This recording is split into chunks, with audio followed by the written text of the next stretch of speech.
नमस्कार, मेरा नाम डॉक्टर भूपिंदर चौधरी है। मैं जामिया मिलिया इस्लामिया में department of hospital management and hospital studies में एसोसिएट प्रोफेसर के पद पे कार्यरत हूँ। जैसा कि हम सभी जानते हैं कि हमारे माननीय प्रधानमंत्री श्री नरेंद्र मोदी जी ने विकसित भारत एट 2047 का प्रण हम सब देशवासियों के साथ लिया है।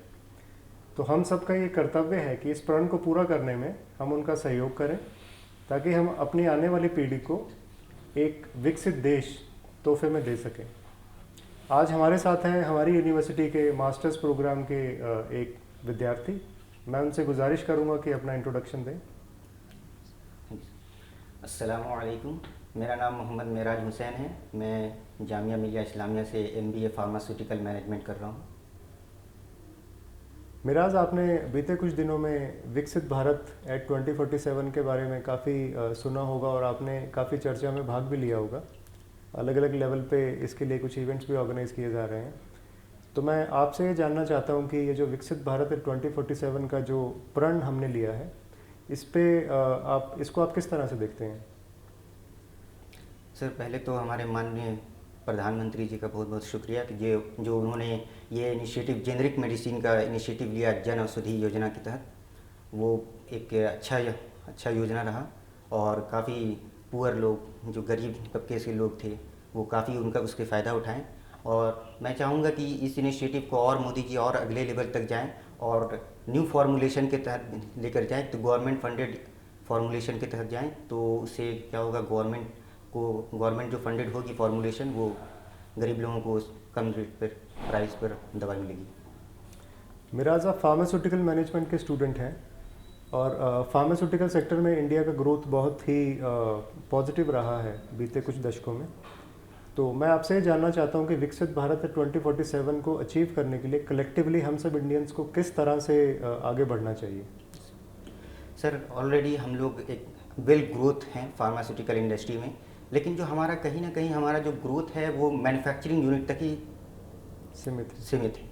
तो हम चाहेंगे कि इसे फॉर्मुलेशन लेवल पर, न्यू फॉर्मुलेशन लेवल पर जाएं और जो क्लिनिकल ट्रायल की जो रिस्ट्रिक्शन है हमारे इंडिया में, उसको हम लोग उस लेवल को थोड़ा कम करें।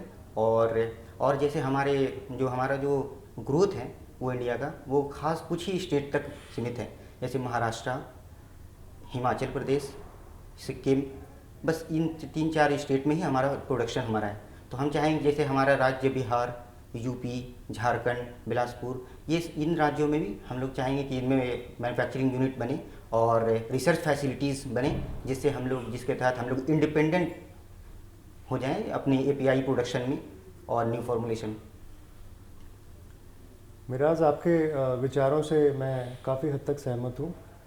तो अगले कुछ महीनों में आप फार्मास्यूटिकल सेक्टर में एज ए प्रोफेशनल ज्वाइन करेंगे।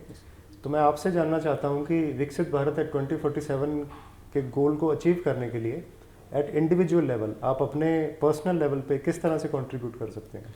सर, जैसा कि मैंने कहा कि हर स्टेट को इंडिविजुअली इम्पैक्ट देना चाहिए एक ग्रोथ में, अपनी कंट्री की ग्रोथ में। जैसा कि मैं बिहार से आता हूँ, तो वहाँ का जो ग्रोथ है फार्मा इंडस्ट्री में, कोई भी मैन्युफैक्चरिंग यूनिट नहीं है और ना ही कोई रिसर्च फैसिलिटीज़ है जहाँ रिसर्च होता हो। इसमें इंडिविजुअल लेवल पे आप किस तरह से कंट्रीब्यूशन आपका? पहले तो सर मैं अपने स्टेट में चाहूँगा कि एक मैन्युफैक्चरिंग यूनिट बने जहाँ से हम लोग प्रोडक्शन करें दवाइयों का, जिससे हमारे स्टेट का भी ग्रोथ रेट बढ़े। और हम लोग प्रमोट करेंगे जेनरिक मेडिसिन को, कि जिससे लोगों को अफोर्डेबल मेडिसिन मिले, जिसके लिए हम लोग फार्मा इनिशिएटिव लगाएंगे। जैसे कि जन औषधि योजना है, उसे और वेल लेवल पर खुद से भी उसे फंड करके उसको इम्प्रूव करेंगे उसको। क्योंकि कोई भी योजना सर गवर्नमेंट के तहत ही सिर्फ नहीं चल सकती है, पब्लिक को उसमें आगे आना पड़ता है और पब्लिक को आने के लिए उसे कोई प्रॉफिट होना चाहिए, कोई मैनेज होना चाहिए उसको। तो एज ए फार्मा ग्रेजुएट इसको हम चाहेंगे वेल स्टेबल मैनेज हो बिहार में सर। मिराज, आप जैसे शिक्षित युवा से मिलके मुझे बिल्कुल ये उम्मीद है कि ये जो टारगेट है विकसित भारत 2047, इसको हम बिना किसी शक के अचीव कर सकते हैं। Yes sir. शुक्रिया। थैंक यू, शुक्रिया।